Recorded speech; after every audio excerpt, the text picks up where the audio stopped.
So go to chapter 6.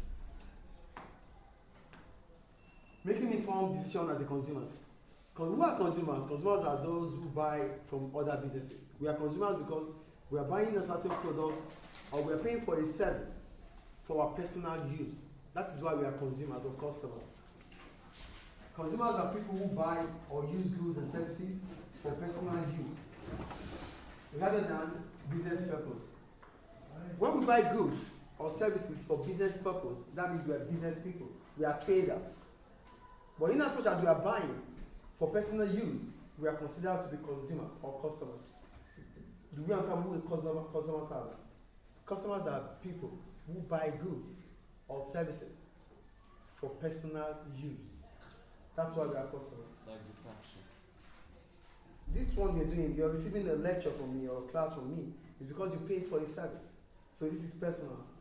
In as much as you are not buying that product or that service for you to resell, it means you are buying it for your own consumption. That makes you customer or consumer. Do you understand who consumers are now? Do you understand who consumers are? Then traders. Why are you a trader? What is trade? Trade is the buying and selling of goods and services. That is trade.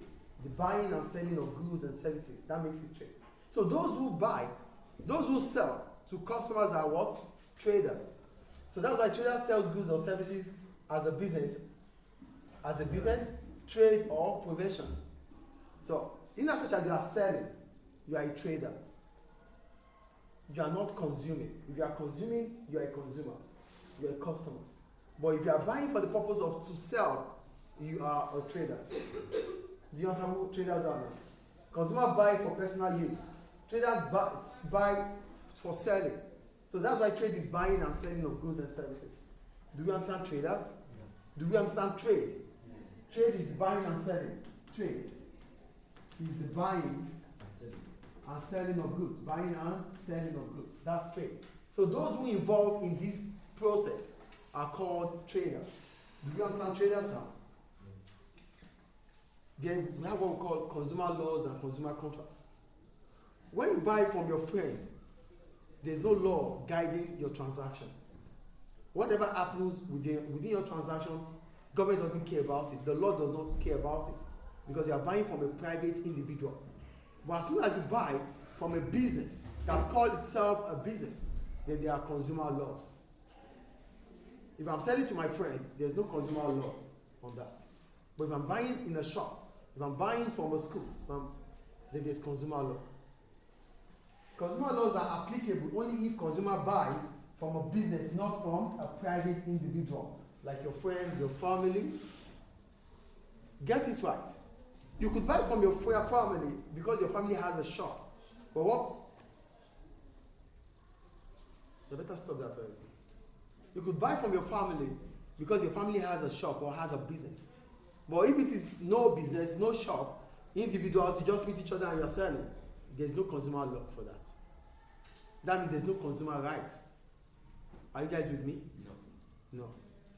There's consumer law only if you buy from a business. There's no consumer law if you are buying from a private individual. Oh, I have this phone for sale. I sold it to you. There's no consumer law. No. Whatever happens, happens. But if you go to a shop to buy this phone, there's consumer law because you are buying from a business. Do you get it? Don't worry. What is going through your mind, you will understand it very soon. Don't just say nothing. Do you understand consumer law here? So there's consumer law which is only applicable to those who buy from other businesses, not from a private individual. Clear? Now we have types of consumer contracts. What is a contract itself? A contract is an agreement between the offerer and the offerer. What do you have with you? A phone? No, just Okay. So there's a contract, which means I have an agreement with you. There's offer, there's one called offer, and acceptance. So I choose to sell this to you, you agree on it. So there's an offer, there's an acceptance. That makes a contract. So as soon as you start thinking about buying from a business, There's a contract that is binding you and the business. So what are the types of contracts we have as consumers? The first one is the sales contract. For sales contract, it is when the consumer buys goods in the shop. When you go to a shop to buy. So the type of contract you have with that shop is a sales contract. Do you understand what sales contract is here? As soon as you go to the shop to buy, then there's a contract, sales contract. Sit down properly. Sit down upright. Do you understand sales contract? Yeah. The second one, contract for service. Here, a service is being rendered to you as a business, like insurance, like banking.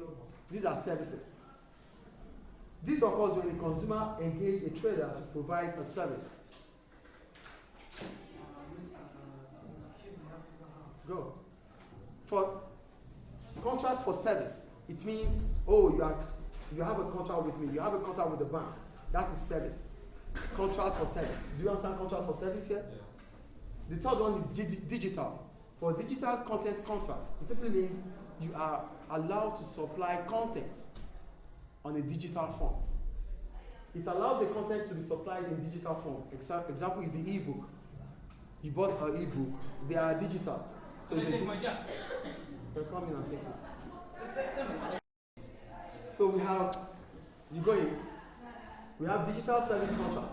It allows consumers to create, process, store, access, or share data in a digital form with other users of the same service, like Netflix. I have a Netflix account. I could share it with my friends and my family. That is digital service content. Do you understand digital service content? And the last one is distance contract. For distance contract, it simply means you buy probably online from a far distance.